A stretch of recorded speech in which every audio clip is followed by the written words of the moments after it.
Hello, everyone, and welcome to another exciting edition of the Elven Portal podcast.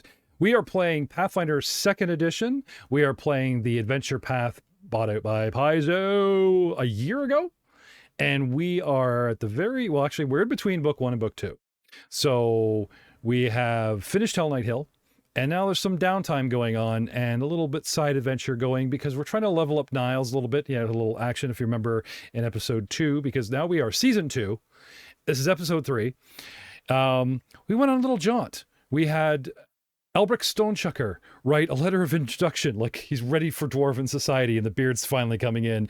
And Muros Nvngpodcast, the monk, marches them out into the wilderness where they run into some obscurely strange people, fight a bunch of orcs together, bond over it, give the body count to them, and now are heading further northwest into the wilderness to an undisclosed location where, if you remember all the way back in episode 1, a gaggle of dwarves overladen in a cart dropped these 3 dwarven morons at the front gate of Breach Hill and continued into the wilderness.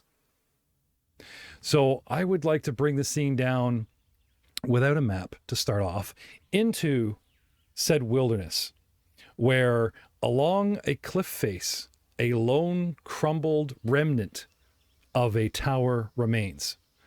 And the scene drops down onto that tower and then shifts out further into the wild, where bent over collecting herbs and this and that, we have, well, before we introduce the character, let's introduce a very special cameo tonight. Please welcome Jared Talbot from the Nothing Ventured, Nothing Gamed podcast, where they are taking Rise of the Rune Lords, converting it to 2nd edition, and it's turned into a bit of a homebrew.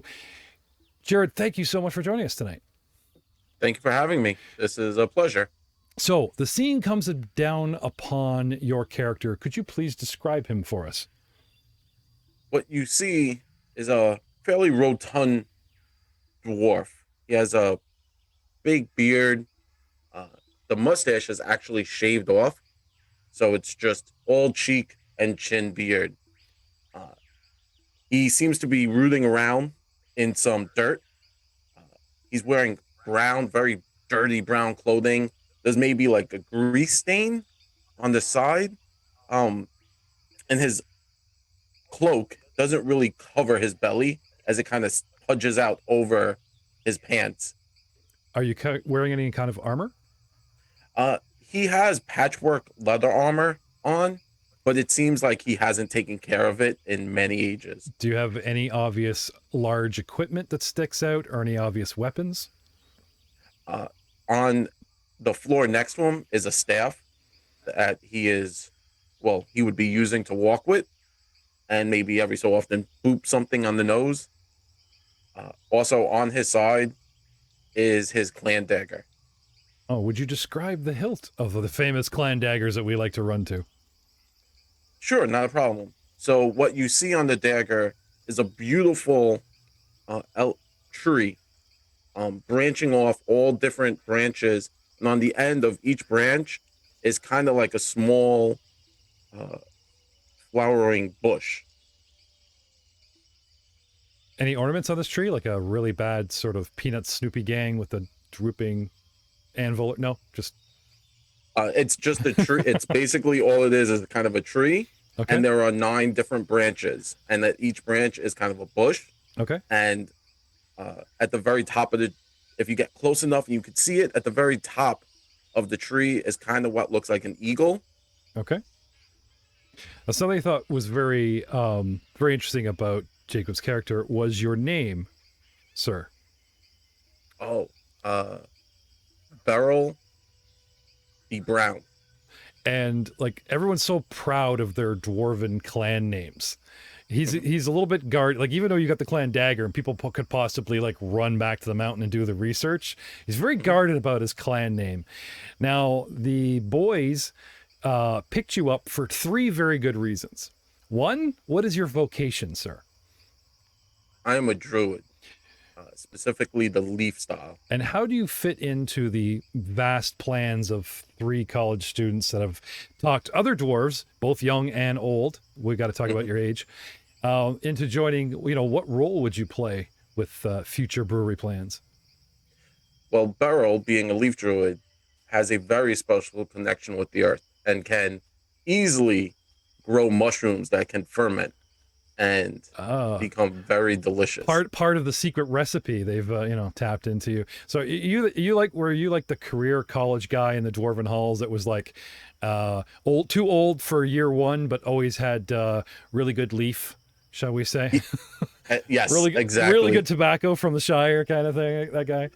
Yep. He has a fairly good leaf. Fairly good leaf. All right. Yep. Speaking of leaves, darting out from beside the tree, a diminutive figure, barely a foot and a half tall, seemingly made of spindly wood itself, with sort of like notched bark for eyebrows and a glowing green speck energy for eyes, moving about like an animated little bush, brings you a clump of dirt with a single stone in it for your inspection. And this is your sidekick, or should I say your companion? My companion, Bark. Bark.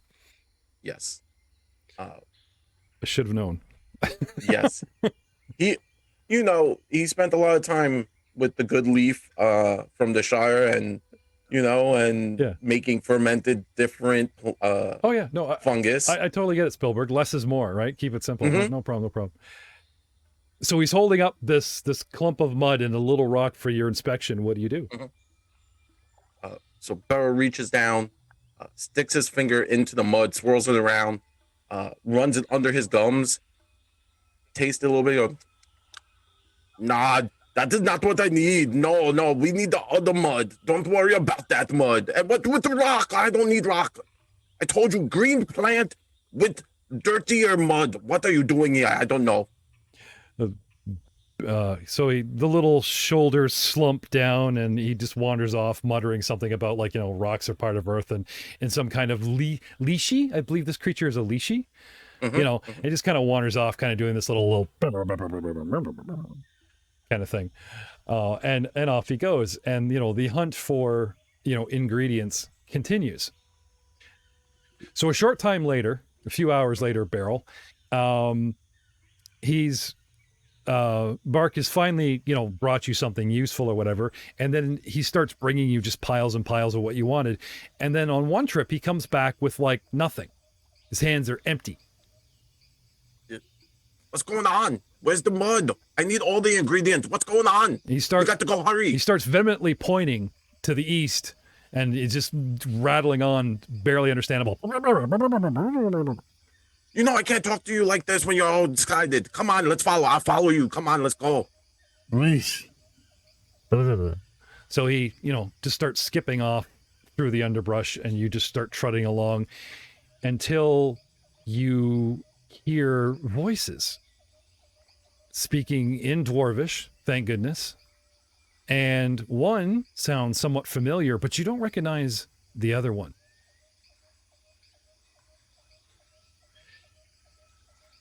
So, there, Niall. So on the way back to town there, we got to stop by that tree platform they got on there. I think I'd get a triple corkscrew in the next one there, and I'd like to see you do that one.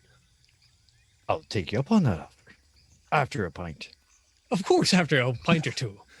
Are you guys referring to all the acrobatics that Niall surprisingly did in that fight actually better than you, our acrobatic monk? Yeah. Oh yeah. Just to be clear, that's what we're doing. I know it's only 10 days between episodes, but it's like I got to make sure and catch up the audience. So Beryl, these are the voices you hear coming through the brush. What do you do? Beryl grabs some of the mud and puts it on his face like war paint, but it's just like imagine a little kid just takes his hand and puts it over his face, and then he jumps out and he goes, "What are you doing in my forest? I come out here, you so loud, you scare away the animals, you being loud, you tracking through the mud, you ruining everything. What is going on here? Who are you? What's going on here?" Oi, listen, Beryl. That you behind that? What? Did you trip and fall and land your face in the mud? No, I thought you were wild men. I got a problem going on behind me.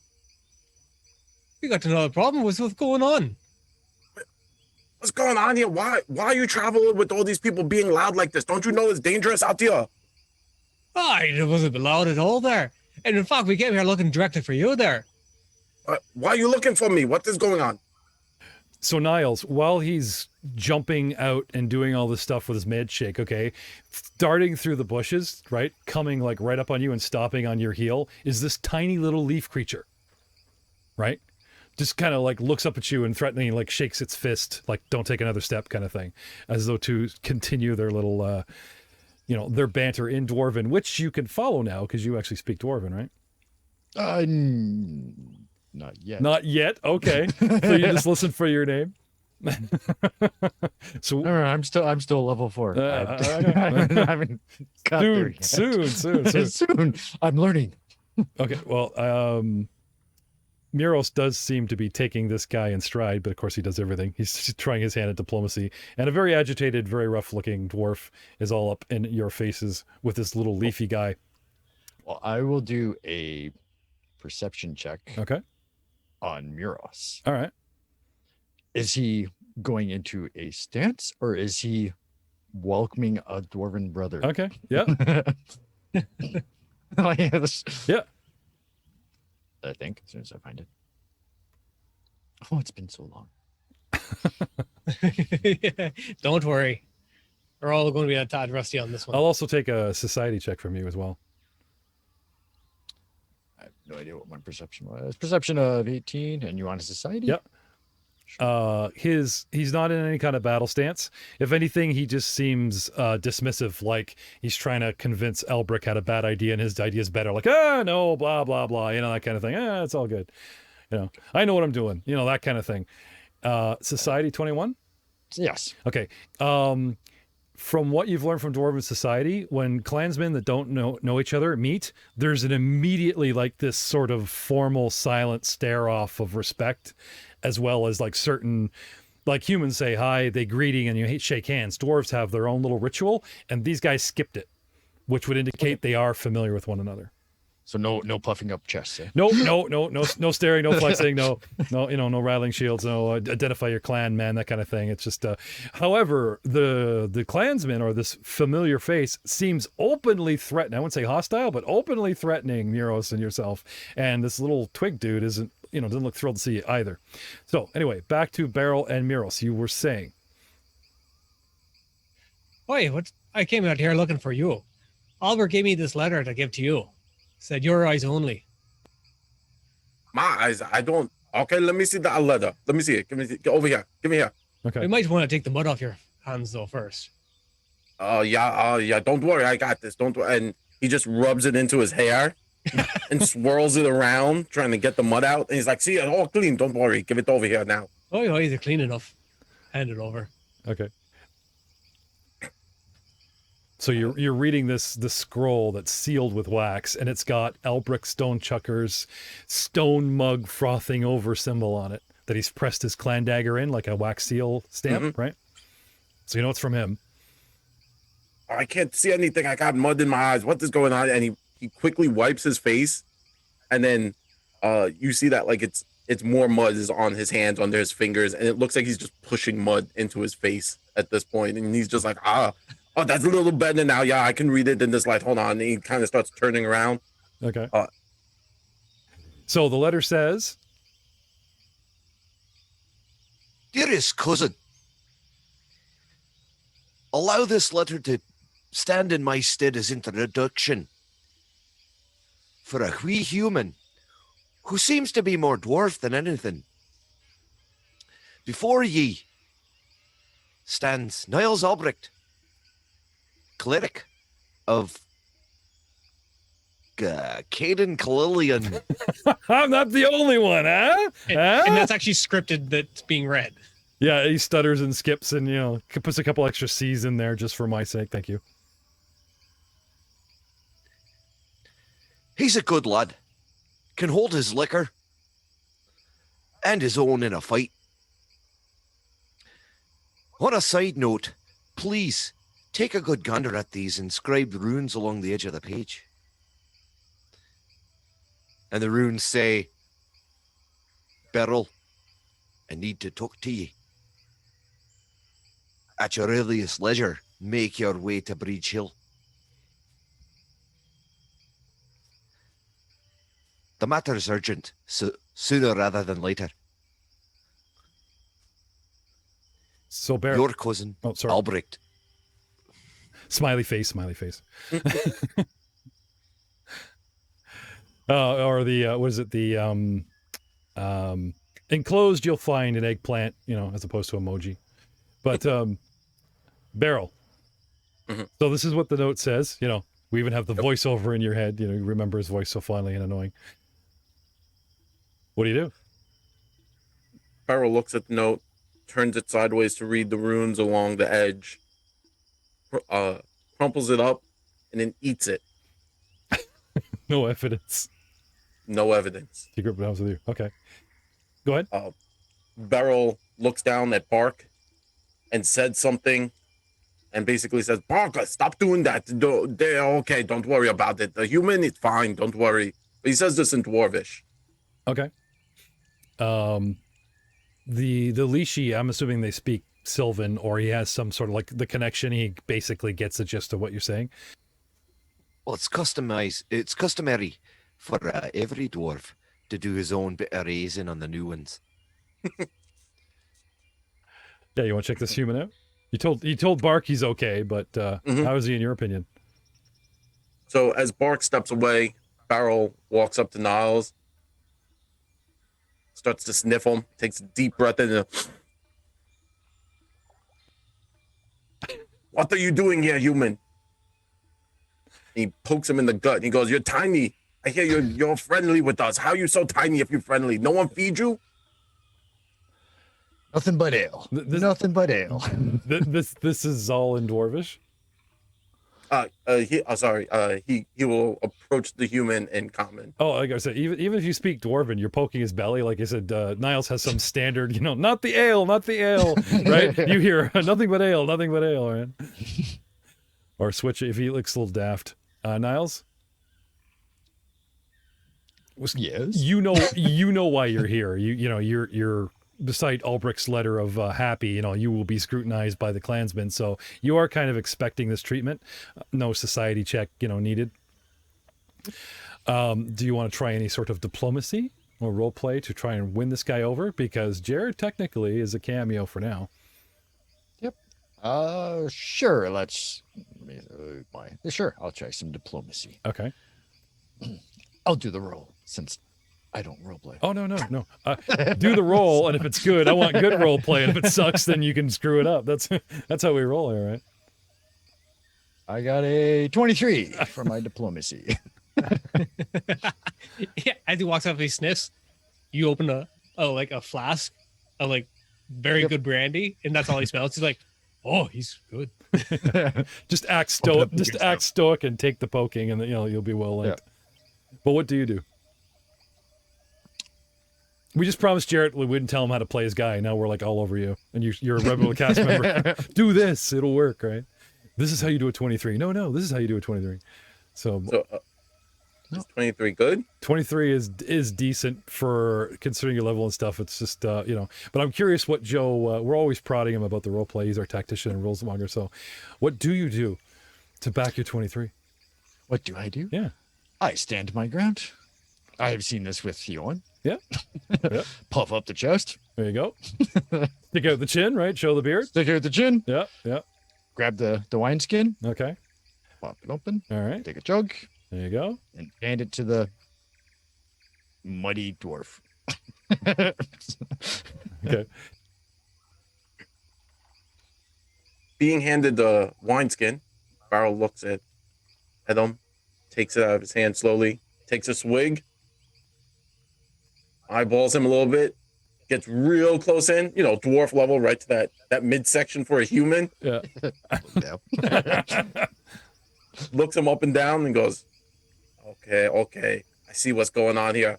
But what's with the beard? Oh, muddy. And he takes another swig, and then he runs his greasy, muddy hand over your face. And then he comes to the point of the chin, and he's twirling this scrubbly thing. He goes, my daughter has a larger beard than you. What is going on here? How is it? And then he looks over and he's like, how you know him? He says, I read the letter. It says he's good. This little beard, and he drinks more of your wine from the ale skin. And he's not giving it back to you. He's every time he's just talking about you, he's just taking more of a swig. His plan is to drink the whole thing and then hand back an empty wine skin to you. Beer goggles. You might start trying to date you by the time he gets to the bottom. He's trying to turn the human 2 dwarf into a 7, right? That's exactly what's going on here. So with introductions done, Beryl, you do have pressing matters of your own before you can head back just to town willy-nilly. What do you want to do about that? He looks over at the two of them. He goes, listen, cousins, I have matters I got to take care of. I'm looking for specific herbs. I have a pretty problem. I have a few guys who aren't doing so well. And everything okay, cousin? And then he looks, at the non-dwarf. He gives him the eye. And he kind of turns his back to him a little bit, looking directly at you. And he goes, yeah, everything is okay. Kind of, we got the little hurt. There was a little boo-boo, but don't worry about it. But I do need help. I'm looking for specific herbs. I got to take care of them. Oi, what you needing then? I'm looking for some holly, some mistletoe. I need some fern and some moss. The specific moss, king's moss. I'm looking for king's moss. If I had, what they call it? What do the common people call it? The thing where they put bandages on each other. It comes in a pack. If I had that, I could probably find something I need in it. Boy, you're talking about like a med pack. Yeah, the med pack. That's what I need. A healer's kit. We're not playing Star Wars, dude. A medical kit. Yeah, Tincture box. Healer's kit, yeah. Does anyone have a healer's kit on them? A couple. Oh, okay. I might add, despite the dwarf's disdain, the second he called you both cousin, like plural, okay, the little leashy dude, just kind of does the arms up in glee, like, ee! And just wraps himself around your leg like this little tiny hug, and he won't let go. He's a part of you now. Accept it. He's a part of me. Another follower. Yeah. Praise be Kate. Oh, if you get enough of them, you'll be like Voltron. Oh, yeah. No, that's a good idea. I'll give a percentage chance that you may actually have, that kind of lean in the herbs in a heal kit. Sure. So I'll give you a 20% chance, man. I can't give it away. So give me percentage dice there, sir. I bet I just roll a d20 and 1 to 5. It's well, we have real percentage dice. Yeah, that's nice. Shout out to our sponsor, Fantasy Grounds. I want to see those dice. Never mind. I do not. It's that easy. So he said, okay. Unfortunately, no. But you do see, like, you have a rummage, right? Because in Dwarven, like you said, he's only getting so much of the conversation. Yeah, so it's third word. Yeah, it's like, need, blah, blah, blah, fern, blah, blah, blah, kit. And you're like, oh, yeah, start going through your thing. Put the one kit down, you have several, right? The little leashy just dives into your kit and just start feet up and just kind of swims in there and gets in and starts searching on his own. That kind of thing. Kind of like Yoda going through Luke's gear in the second movie. Like, oh shit, now I'm doing Star Wars references. Thanks, Matt. Ryan. So I had nothing. Right, I even called you. I'm just going to say that right now. No, Matt, you have to remember though, he's always going to target you first. So, no. Sorry, just no. It's not true. Not true. Such close friends. So anyway, some expectant thumping of feet and waiting later, but unfortunately the human does not bear fruit, as it were. Haha. Which means you got to go back to Gathering Barrel. Survival checks to gather needed stuff in the woods, unless it comes under a new skill.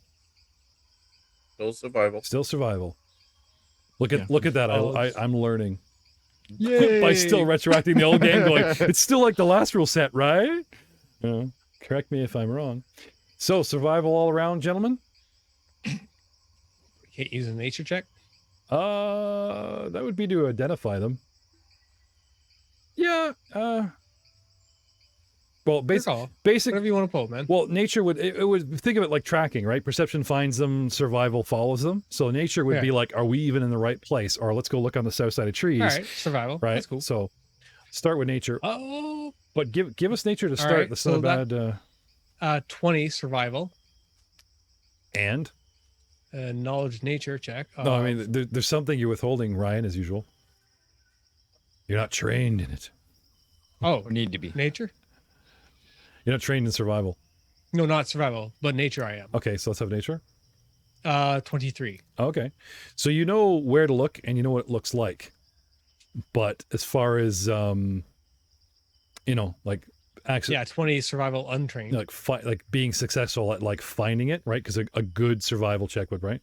But 20 isn't bad. Do they still have the stipend of like making untrained skills with the 10 and the such? And It would be Oh, covered what? in the log itself. can you use Wait. survival untrained for such a task?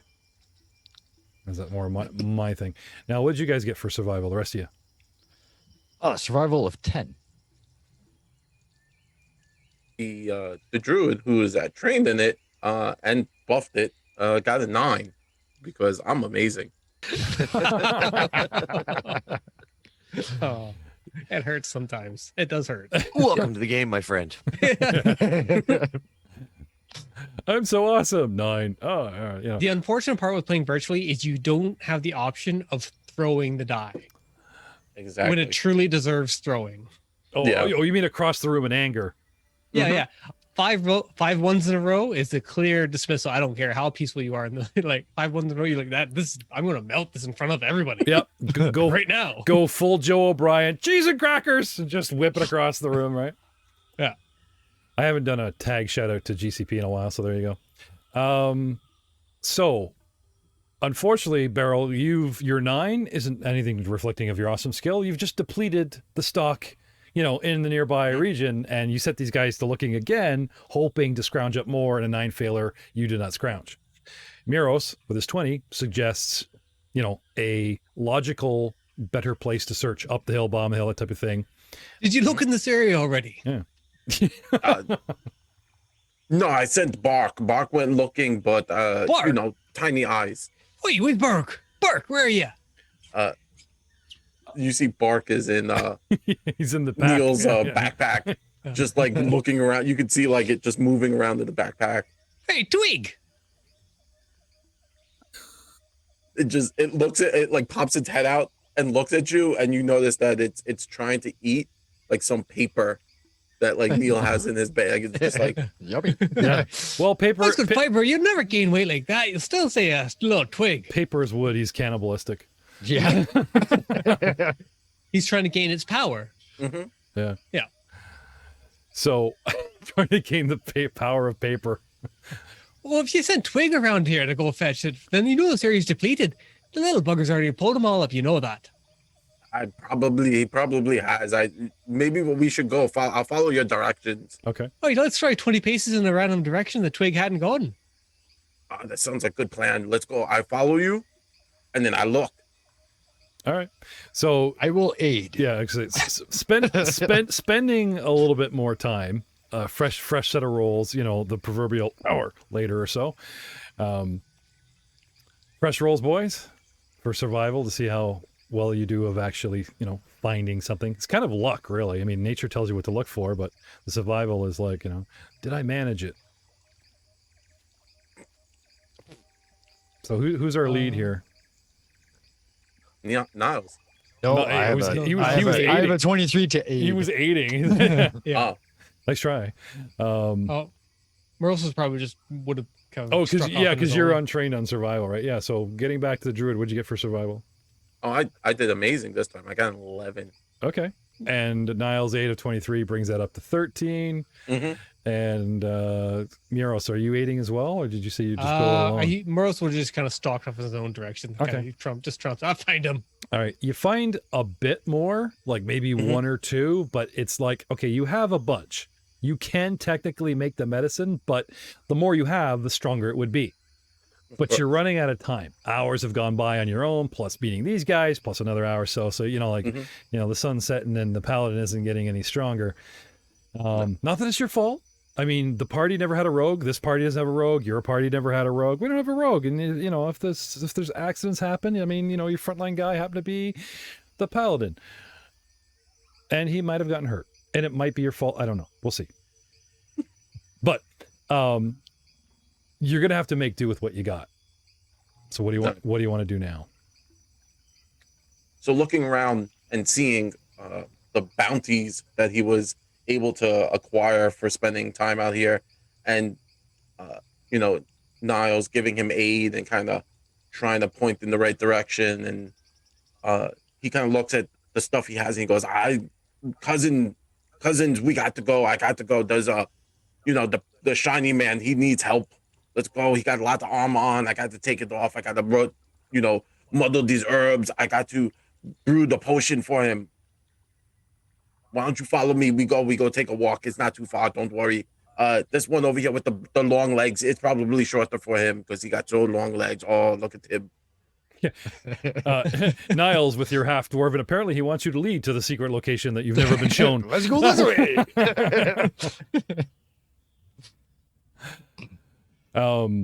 And the scene draws back as the three of you argue who should really lead versus, like, you know, obviously the human Beryl was like, Beryl's the one that actually knows, wasting even more time. However, eventually, Niles, the two dwarves bring you to a location where there is a cliff face. Now, you remember Hell Knight Hill, how there was not a mountain, but it's on a hill and there's sort of like that rock outcropping of a decent sized cliff, right? Where the secret entrance was, yeah. Yeah. So these are hills and forests in these lands of Iskar, and once again, we come upon an outcropping of rock.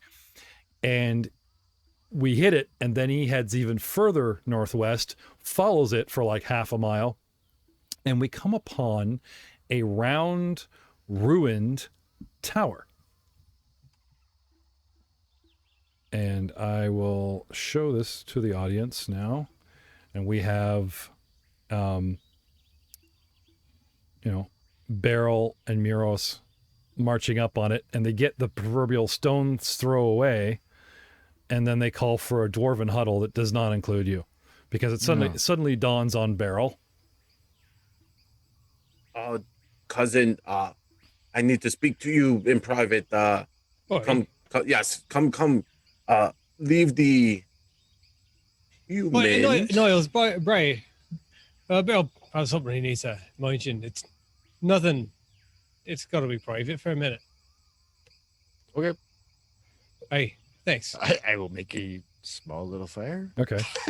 So Beryl takes him right into this ruined tower. Now, there's a hole in the wall. You know, I mean, the door is knocked down.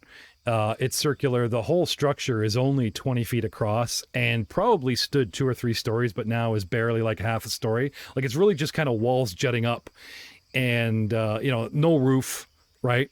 The sort of large door, heavy oak, still lies shattered, laying out into the muck out front, and there's crumbled wall.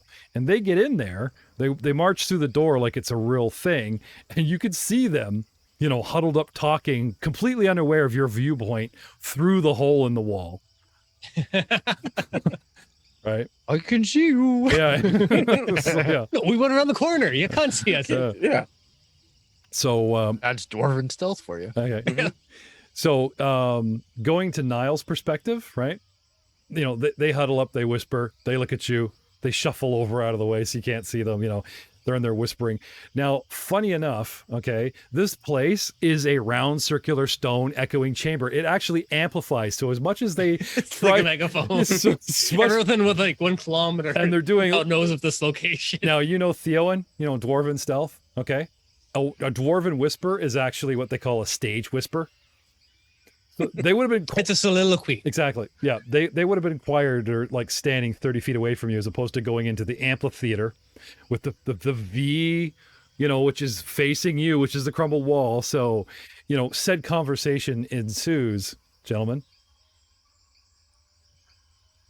We can't let them know which way we are going. He's not the real dwarf. We have to figure out how to keep him away from the secret location over here. No, who, Niles? Yeah. Oh, Niles is fine.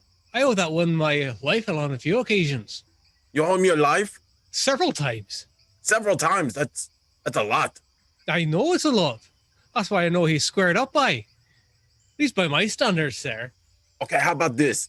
I got to figure out how many brothers we got down there, and then maybe that will equal the amount of times he saved your life, and then we might be able.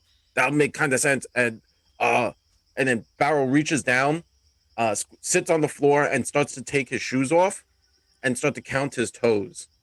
Okay, And then that's not a bad idea he got there. You keep track. I'll tell you the numbers. Okay, let's go. All right. So it was me 3 times. There was one time we're in a castle fighting. There's one giant tortoise thing there, and it bit me hard.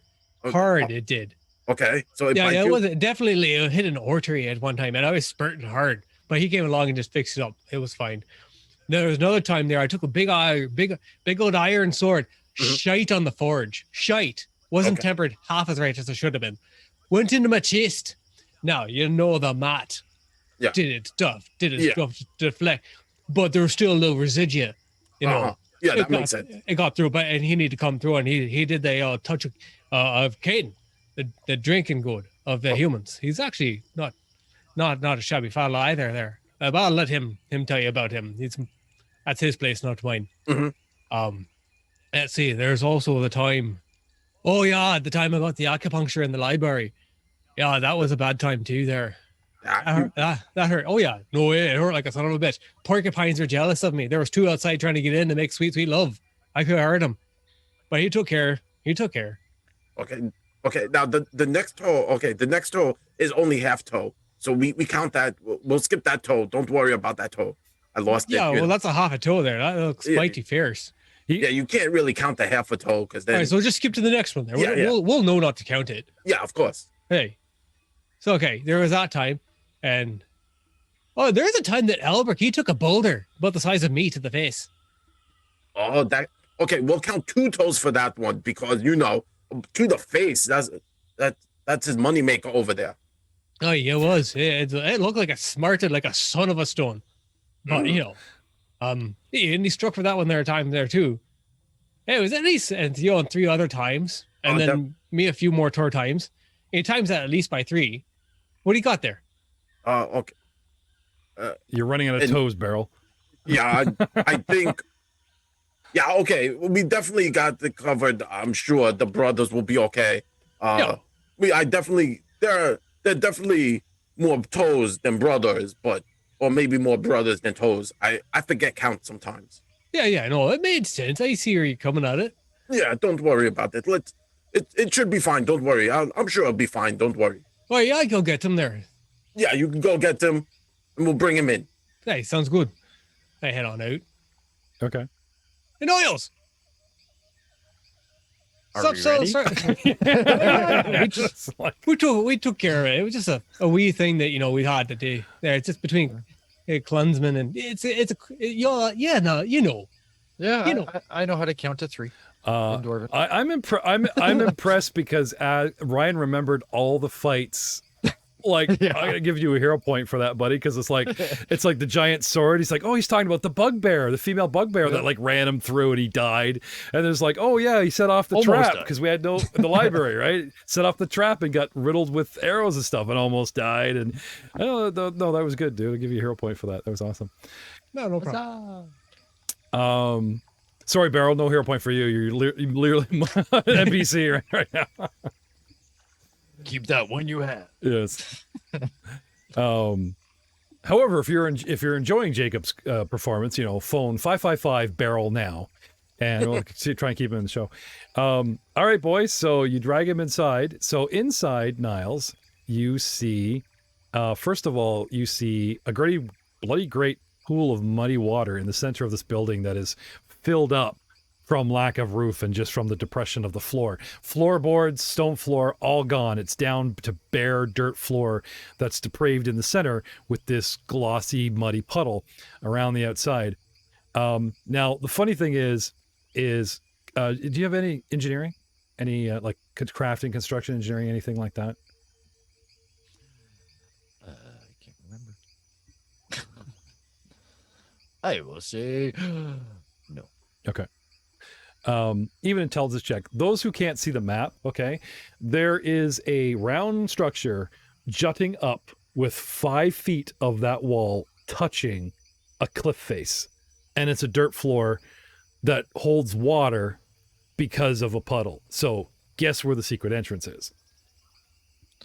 Gee, I wonder. Can I tell us, Chuck? Or would you just like to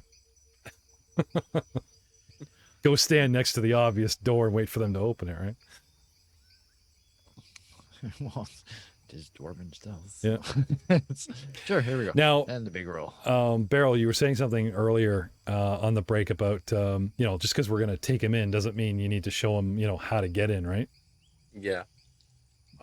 So as you come in and stand near the obvious entrance, our secret entrance, Beryl walks over and kind of tugs loose some of his tattered robe that he's wearing, the all greasy, muddy one.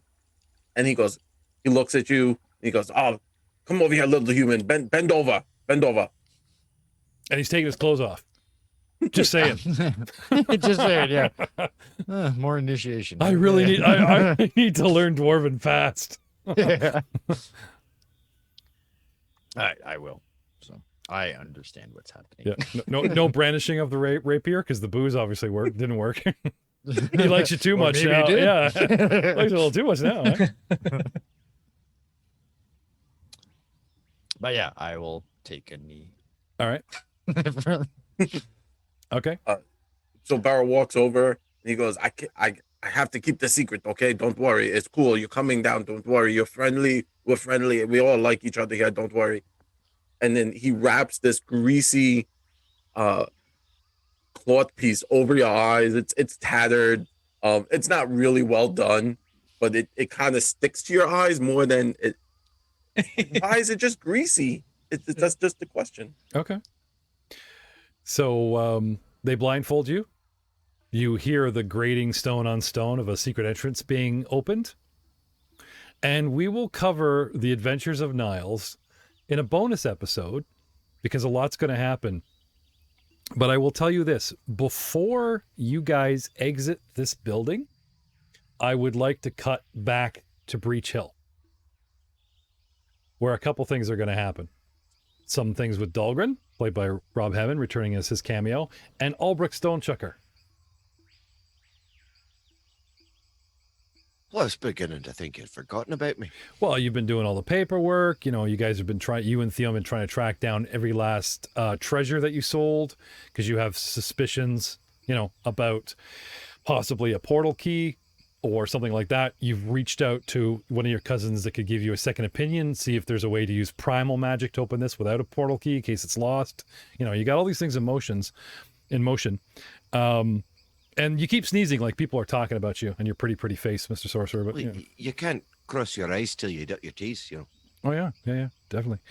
Anyway, Theowen returns from, whence he came. what he was doing, and you tell him what you've done, and he has strong misgivings about letting Miros, drag our only human cleric out into the wilderness to meet the boys, and Miros with like getting lost possibly, or just getting distracted and getting Niles in all kinds of trouble. Well, why the hell do you think I sent Niles with him? Okay, well, Of course Muris couldn't find his way to the broadside of a barn. fair point. So, Albrecht, speaking of you dotting all your I's and all your T's, you had control of all the treasure. You guys sold a bunch quickly, and you and Theo have been running around trying to track it down to see if anyone's resold it or whatever. And this is what's kept you guys busy. The last couple days. Right. We sent Theon out of town to follow a lead. Right. So along those lines. You guys, when Niles gets back and brings Beryl, or Muros gets back, brings Niles, the new dwarf, and Beryl with him to check out, I understand you were saying the plan was to actually have him, your secret mission, what you want to do with him. We'll get to that. I don't want to announce it until he does it. But let's talk about the fact that you guys are on the precipice of book 2 and have leveled to 5th. So Matt, let's talk about 5th level sorcery and what you've done, what you've gained. What's gone up? power. Unlimited power. My only skill is power. Jumping into the 5th level has given Albrecht into the realm of 3rd level spells. Go on. So, because of his bloodline, he gains the spell Haste for free. And on top of that, I get a choice of 3 spells. Now, Albrecht being Albrecht, he likes to make things go boom. His previous endeavors have more been acclimated around a lot of little ping, ping, ping, ping, ping booms. Yeah. Grossly misuse of magic missile until we were corrected by patrons and fans, but we're learning as we go. So I corrected that by taking Fireball. Just to add a little bit of variety, Also, Did you just say Fireball is variety? Right, yeah. That's like staples. Well, considering I've been casting pretty much nothing but Magic Missile for the last 3 levels. Oh, you've cast more than that, surely. Oh yeah, Spider. Yeah. Spider climb on Muros the Muros monk. attack from the ceiling. Yeah, Oh, yeah. You turn Muros into Spider-Man by turning our dwarven monk with That spider was climb. highly advantageous for our Several for our fights. team. Yeah. It's pretty much my most powerful spell at this point. Go. Would you Punch that one in the face. Would you mind recapping your entire spell list for the fans? Like, we've been doling it out slow at Star Wars, but this is kind of I'd like this to sort of be an open book concept so people can comment on it, give suggestions. So, right. He's got a bit of selection. I took a feat that gave me the ability to kind of pull a bit of wizardly nuance out of the sorcerer, giving me a spell book that I can research new spells and swap them in and out for my learned spells. So, you want my spell list? If you don't mind. I'm just going to list them off. Yeah.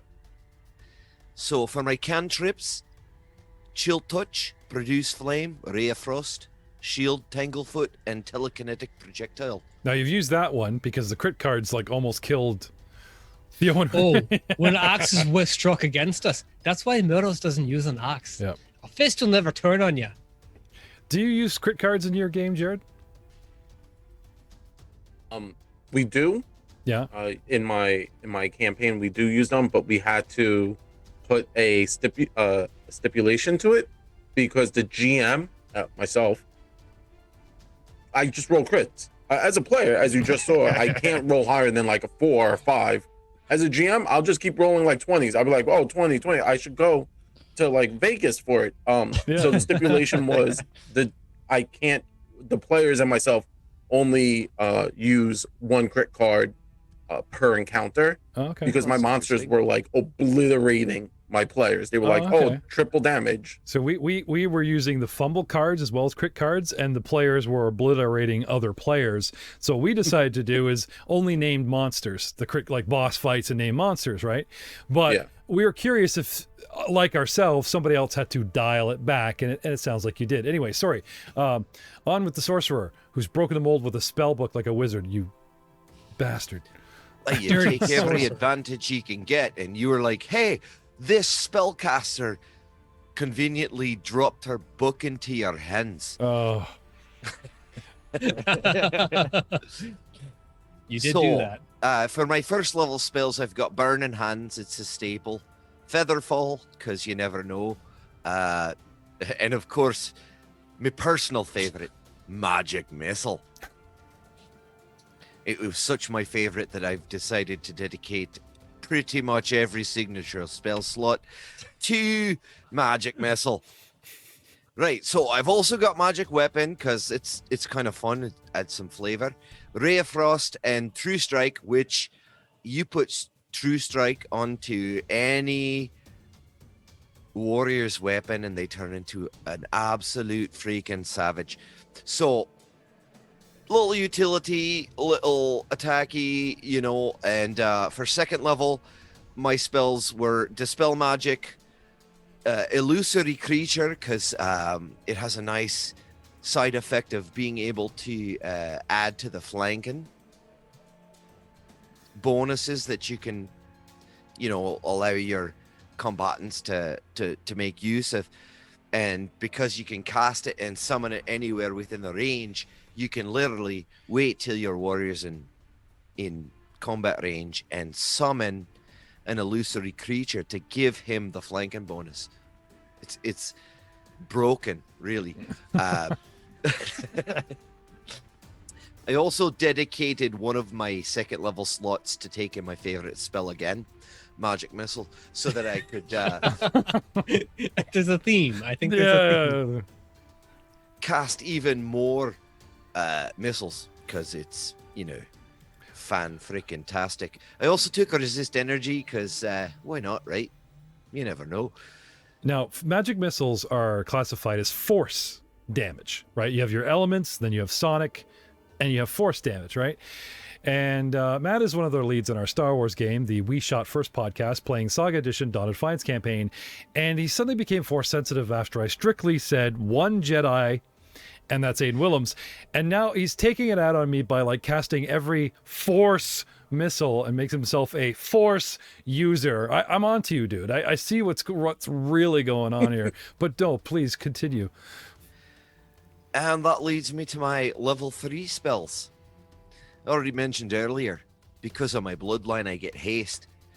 I thought I was going to have to spend a spell on that, but no.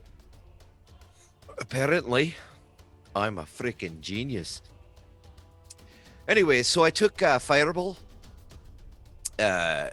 Slow, because haste is so badass, the opposite's got to be equally badass. And for the last slot, I was really tossed up on this one. But I figured, since I can't just randomly drop a Fireball into any old corner whenever I want. I want one spell to be revealed later. Oh, This is the one with this is the oh my god spell. So I was like, oh, you know what? We'll leave a little bit of magic. Sorry to cut him off, Sorry to make you zip up all of a sudden, but no, that's fine. Yeah, no, I guess I definitely want you to Albrecht always loves leaving a little bit of mystery. There you go. So where are you at for hit points now? Did your basic attack go up? How are we sitting for saving throws? Let's see. Oh, I'm beastly for hit points. I can take it now. 50. Oh. Boom. Mostly because, the dwarven constitution, but 50 hit points. For a 5th level sorcerer, not bad. Also, at 5th level, I got access to another ancestry feat. Ooh, do tell. It's a fantastic thing. Unfortunately, for a sorcerer, there isn't much that dwarven heritage and ancestry really grants them as a bonus to their class.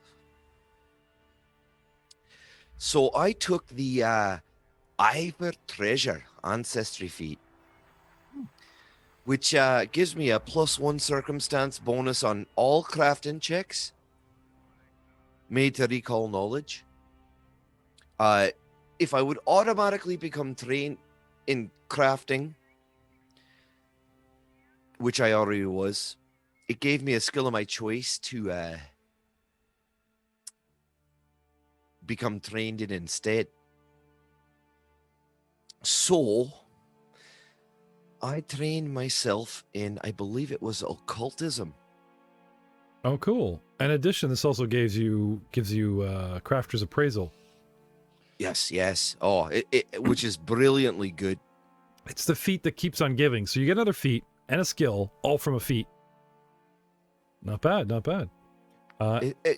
Economy-wise, it was the best bang for buck. Okay. Really. You want to ramble off your saves for us? Ugh, my saves are becoming rather substantial. Fortitude +9, reflex +10, for a total of, get this on my reflex, 20. Damn. What? I know, it's brilliant. You have a +10 reflex. How does that become 20? Well, so for your reflex, I have to go to that for there. I get a +3 based off of my dexterity. I also get Like I'm looking at your sheet, it says plus 10 total. So how do we get to 20? plus 10 to my reflex check, but my AC is 20. Oh, your AC. Sorry, I thought you said it brings me to 20. I'm like, you have a reflex of 20? Yeah, I heard you had a reflex of 20. Yeah, I was like, okay. Yeah. I was like, No, damn, oh, you yeah, pulled- sorry. Yeah, So my reflex is 10. My will's 11, but I'm a dwarf. It should really be 50. Okay. We'll look into it. And AC of 20. Not too shabby, sir. Yeah, I'll take it. Let's talk about your stats. Have they gone up? Oh, yeah, my stats went up. Is it 4th or 5th? 5th level. It is, You get the boost. Okay. So I just rounded up my my 13s to 14s basically that I had there. So instead of getting a +1 to Constitution and a +2 to Dexterity, they jumped up to be rounded out to very nice numbers. okay. Can you ramble your stats for us? So strength of 10, because well, I'm a fucking sorcerer. Dexterity of 16, because reflex is uber important all the way through, all the time, always. And being more of the magically inclined dwarf, dexterity has turned out to be a real boon. Intelligence of 14, that was what it was already. Constitution of 14, bumped up from 13 by my Travel's making you a little wiser. yep. And also getting beaten down so many freaking times, because some people just don't know when to leave a freaking door closed. Frank, we miss you. Wherever you are, come back to us. Wisdom of 14, charisma of 18, because I'm a sexy dwarf. Very nice. Anything else that's been added? Banana? What? Your skills don't go up until every other level. So got some spells, got that yeah. ancestry feat, Oh, nice. which gave me another skill for, thinking on stuff, I suppose. Thinking. No, that's about it. All right. Shifting over to Muros Nvngpodcast, who also has recently capped 5th level. No, we didn't. Did we talk about you a couple episodes or no? I don't know. Oh. No. Okay. So let's talk about the new and improved Muros Nvngpodcast, sir. Why, certainly. Well, I've gotten better at being Muros. If such a thing is possible, but go on. It is, especially if you're Muros. He's even more Murosy. Oi. I learned me a thing or two about being a rook. So starting off with the ancestry feats there, something I pulled from our heritage that I learned the rolling boulder technique. It's basically when I say shove off. And I pretty much gave my chest an attack option. So how does that work exactly? Well, essentially, I get to occupy a space that somebody else used to occupy, and I get to say buzz off. The exact words that's written, let me pull it up here so I don't misquote myself. Boulder roll. Your dwarven build allows you to push foes around, just like a mighty boulder tumbling through the subterranean caverns. Take a step into the square of a foe that is your size or smaller, and that foe must move into the empty space directly behind it. The foe must move, even if doing so puts it in harm's way. The foe can attempt a fortitude save against your athletics DC to block your step. If the foe attempts this save and throw, unless it critically succeeds, it takes a bludgeoning damage equal to your level plus your strength modifier. If the foe can't move into an empty space, such as if it's surrounded by solid objects and or other creatures, for example, your boulder roll has 0 effect. So, despite the massive hairy chest, which acts as padding, a couple of smashed beer bottles and glass in there, and you're back on par, and you're doing serious damage as you stick out your chest and literally, it's not like a bull rush, but yeah, no, that... No, and it takes 2 actions to do. Okay. So... Yeah, you can't... I can fit in some bait-ins with it. Oh, yeah. A bait-ins in the boulder rush. Nice. Chest bump. Oh, yeah. Baff! Yeah. Anything else in the feat department? In the feat department, well, that was ancestry feats there. As for skill feats, nothing in that regards. Okay. For the class, nothing either. I became skill focused in the skill acrobatics. I gained alertness as a class ability, which makes my perception trained up by 1. So now I'm an expert. Okay. And I increased my basic statistics. I made my strength grew up to 19. I also made my dexterity a 16, my constitution a 16, and my wisdom a 16, leading to the fact that I now have saving throws of a fortitude, reflex, and will, all 12. I am not calling you Muros the Wise. I'm sorry. It's just not. It's not happening. There's dude. different kinds of wisdom. You have to be aware of that one. Okay. A wise person would know that. Just saying. Oh, dude, you're just racking in hero points. Look at him go. Hey, that was good. Turn the DM's words on him. Almost. We'll make that one pending. And if you yeah, we'll put that in regards. It's all right it's there. Not bad. Impressive. Morose lessons are always free. Don't worry. Yeah. He's loose with them. All right. And charisma of 8. Of course. His face has been pummeled several times, and it looks it. Mr. Cauliflower, right? Get the. Oh yeah, but the beard is magnificent, but you meet the nose and the eyes, and you're like, ah! It's like a jump scare. Like a nose shouldn't zig and zag. And It should be shaped like a blade and lightning bolt, that's for sure. You know it was. Oh, you should shave that into your chest. Just a big lightning bolt for the hair. That'd be awesome. No, it'd be the clan symbol if anything goes into the chest. Oh, that's good too. I like that. Yep. So, yeah. So I don't have a bunch Call of 555 chest hair now, and put in your vote for that one. Anything else, Dad, sir? No, and I just more morose all the time. Well, Niles is going to need that extra oomph as he's still merely 4th level and must still adventure just a little bit longer. However, so now it's time for, Gibson's corner.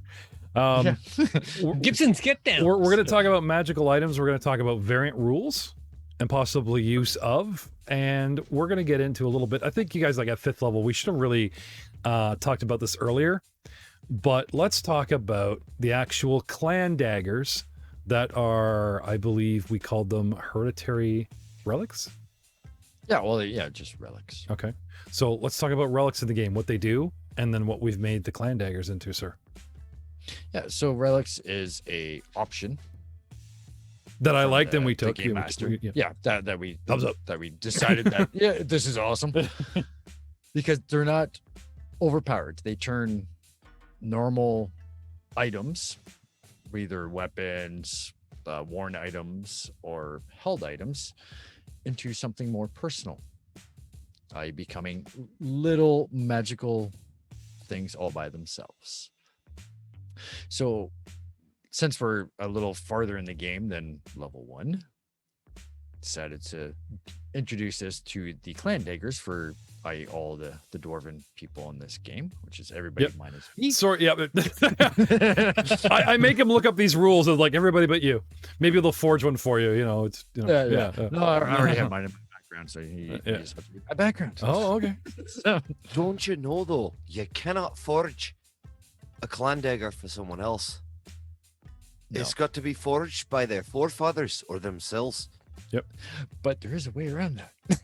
I'll get into that. Sorry, you were saying, Joe. Sorry. I was saying, yeah. For the relics, they give minor magical things depending on the relic. So the relic corresponds with the forces of nature, we'll say, because you have air, you have water, you have fire, and I think that if you have a relic, it should emulate how you play your character.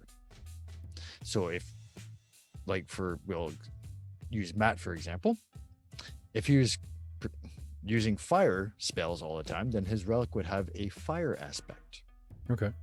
So his background of cold, which he never uses, his draconic bloodline of cold. I do use it. Is there a force aspect? Yeah, well, because to give you an idea, there's, for what they have available right now, is air, beast. As I'm scrolling through them all here. Yeah. I just missed one. Beast, Celestial, Death, Earth, which is obviously all doors, but hey, the Devil, Fiend, Fire, Life, Mind, there's Plant. Well, a hero point. Like there's tons, right? I'll wager you a hero point, Joe, because I'm always handing them out for RP. That Frank Theowen, son of Dolan, crossed hammers because he has the fire forged ancestry, and he has the DR against fire. That he takes fire. Okay, that's easy enough then.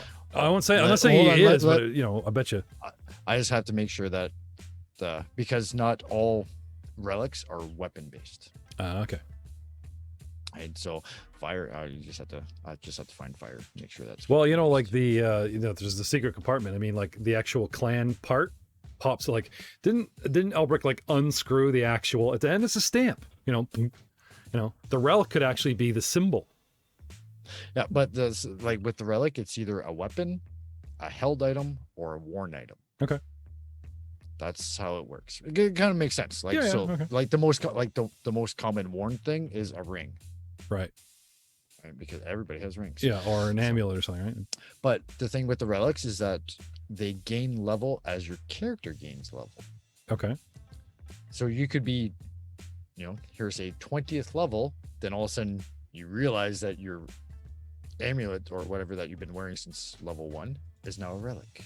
And now here's all the abilities. Okay. So it's either up to the player or DM to pick what abilities they get. It can be a combination, or it can just be the DM says, "Okay, this is what you get." Yep. Or the player can go, "Hey, this can help my character, or this might take my character in a different direction." So. Well, what I wanted to do is have you explain how the book works for this.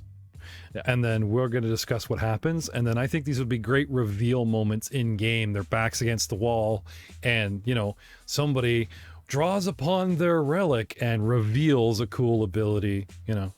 Yeah, but like some of them, because we are 5th level, so they'll have up to 2 minor abilities or minor aspects. So like a lot of them is minor. Like, oh, voila, you now have low light vision. Or you now have scent for 10 feet, imprecise scent for 10 feet.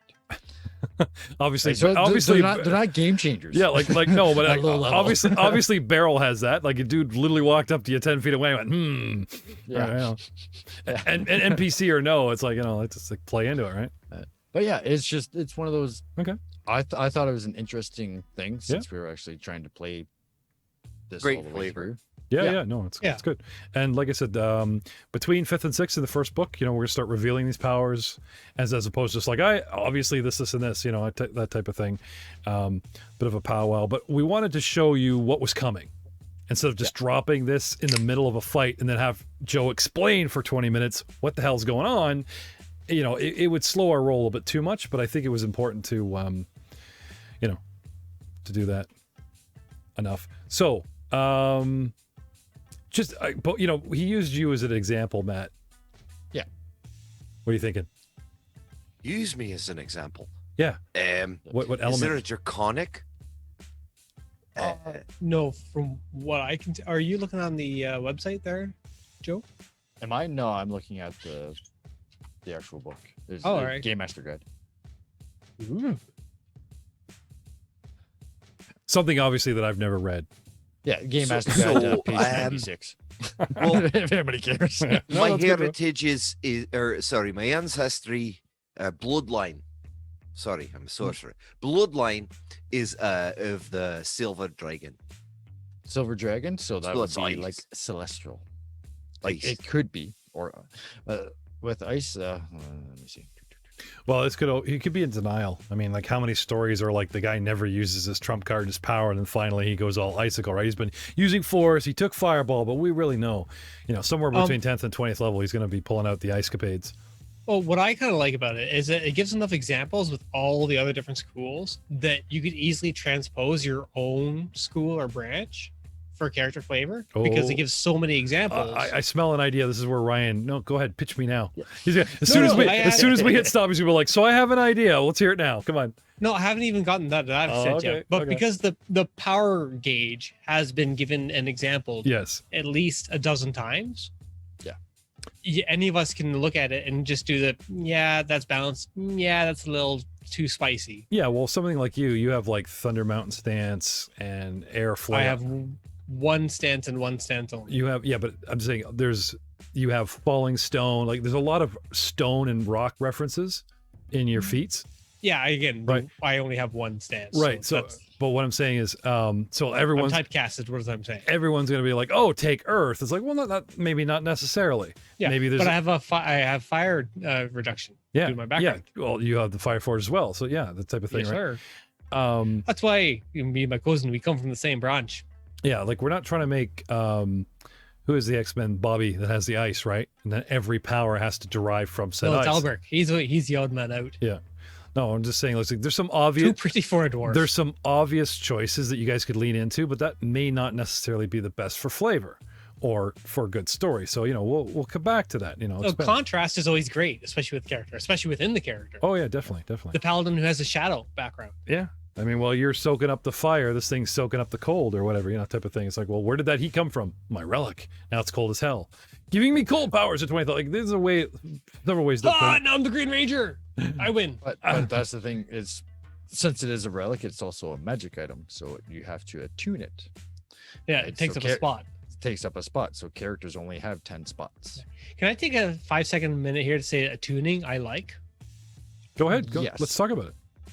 The attuning, it really kind of makes more sense. Of course, like you have slots still, but being the attuning, it helps to curb that power creep of magical items. So magical items aren't less powerful than they were; they're just as powerful, if not more powerful than they've always been. But the fact that it says, "All right, but you get to choose 3." It's like, all right. So now you have to choose specifically, as opposed to before, where it's like, I got 15 spots. I put it all on, bitches. Yeah. So I make Mr. T blush in the morning. So let's talk about how tuning works. Yeah, so for any magic item, doesn't matter what it is, your character has to attune to it. You have to spend a day and you become attuned to it. Just you. Which gets around the old cliche of previous games that, haha, I have a +5 Vorpal sword. Okay, you get disarmed. The enemy picks it up. Now it has a +5 Vorpal sword. Yeah. No, instead it's just a sword. Yeah, or the enemy has the GM's usually the enemy has a flaming sword of this. It's like, well, I pick it up, the pook goes out. Oh shit. Yeah. Like, now imagine what Theon had to do for that blue ball gem that he's been swinging around on that axe, like an entire day of something to attune. But that's the thing with attuning, it's taken away instead of having the Monty Hallism. Well, not the Monty Hallism, it's just the old systems where you can only have 2 magic rings. Now you can have 10 if you want. But you have Tuesday, Wednesday, Thursday on them, like Pill, No, right? but you can, because you can attune so many items. It doesn't. They're supposed to be, one for your head, one for your. Yeah, they're open slots. So if you want to be the Mandarin and walk around with 10 rings, and you're done. Yeah, technically you're not supposed to, but yeah, that's technically. Well, there's the 3 that he was talking. Like, yeah, but yeah, no, that's very cool. I like it, and that's my opinion. I think it's a great little system they incorporated. You can take a feat at, I think it's like 10th level. Yeah. Character feat that increases it to like 14 items or something like that. Like, it's, no, I love this idea. Like I said, they found a game mechanic, and some people are like, it's restrictive. It's like, no. They've just worked out the math for a very cool. It almost seems like a movie moment to me, or something that it just makes like sense for flavor. I think it's more for exactly what Joe said, is to stop people from picking up said Yeah, like the +5 Vorpal sword and turning the tables and with hacking it. the game. But like I said, if you in that moment, right, Buddy has his shield or sword of the bad guy, they see off the shelf flaming sword. You're supposed to see the guy's weapon that he decided to claim, use, and bring destruction with. It has some kind of lore, even if this guy is the only one that knows it. And that attunement just kind of plays into like, hey, it's begging for lore. It's begging for a Tuesday, what you did on the weekend, how'd you got this thing, that kind of thing, as opposed to like, oh, I just go buy it. Okay. Yes, next to the coffee shop. Those were good donuts. That was my day. We attuned, we drank coffee, we ate lemon cakes all day. But, I stroked that sword until it was mine. Okay, well, that's a story. That's a story. That's something. Easy there, big fella. Yeah. Well, I found with Second Ed, they've based it off of like a video game. I like That's how I see it. Yeah, because yeah. everything is level based. It's like a video game now. Like you can have so much magic items. You can. Yeah, no, it's cool. Like, I mean, 4th edition was all like they turned into like the card game version. Yeah, so 4th edition sucked. We all know that. That's why nobody plays it. did we cover everything, Joel? Or was there anything else in the world of rules of magic we wanted to discuss? Other than the variant rule aspects. Oh, right. So variant rules. I thought it'd be interesting. I put this out there recently that it's like, okay, the more time goes by, the more people jump on the podcasting wagon. The more people jump on the podcasting wagon, the more they start doing actual plays. And the more Pathfinder 2nd Edition takes off, it's been a year. Yeah. The more people are going to like Age of Ashes is the rise of the Rune Lords for, it's great story. We can't wait to get all the way through it. And they've put a lot of thought into it. Yes, there are more in others, but they've become more specific. Let's cover something that hasn't been done. And they get into a niche idea with Extinction Curse. Or I love the one with the investigators. It's a Sherlock Holmes thing. I'd love to do that. But again, very specific. This actually has sort of a classic. They're doing a world tour through those portals. I hate to say a spoiler at this point, but it is so cool. And they're going to show off the world after it broke from the tyrant and the changes. I mean, there are NPC bad guys, like the big bad from a 1st edition module that show up in a recast. And it's like, and this is this guy now. This is what he's doing. He was defeated, but this is his life now. As much as it sucks. 5 years later. Yeah, as much as it sucks, right? And like I said, again, I don't want to give too much away with that. So yeah, no, we're very excited about this.